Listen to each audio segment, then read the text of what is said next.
Okay, folks, I got a recipe on how to make hand sanitizer from Everclear and aloe. So, the recipe calls for 2 parts aloe to 1 part Everclear. They say you have to get it right because the amount of alcohol in Everclear can burn the skin. Okay, the recipe calls for 2 parts aloe. Wow, this stuff is thick. So, woo, 2 parts. So I'm using 2 cups. No, maybe 1 cup. We're gonna go 1 cup. I think.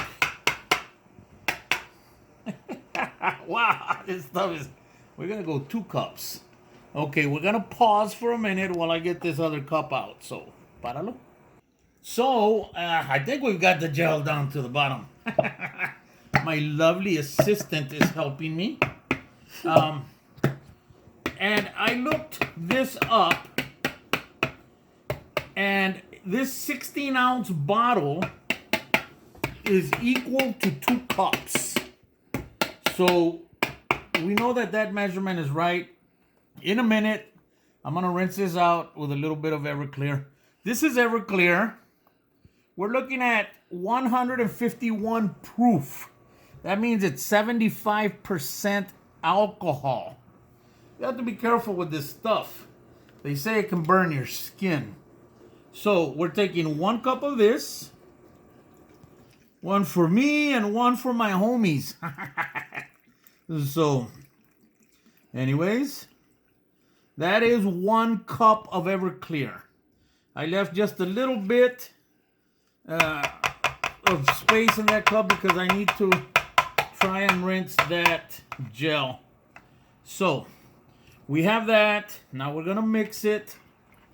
And we mix it up with the... They say that this is very effective, but there's many...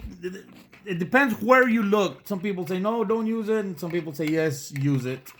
But we now have hand sanitizer. So, all right. So, we now have sanitizing gel. And the good thing with this Everclear is that there is hardly any alcohol smell. So, COVID, come at me, dang it. I'm ready for COVID.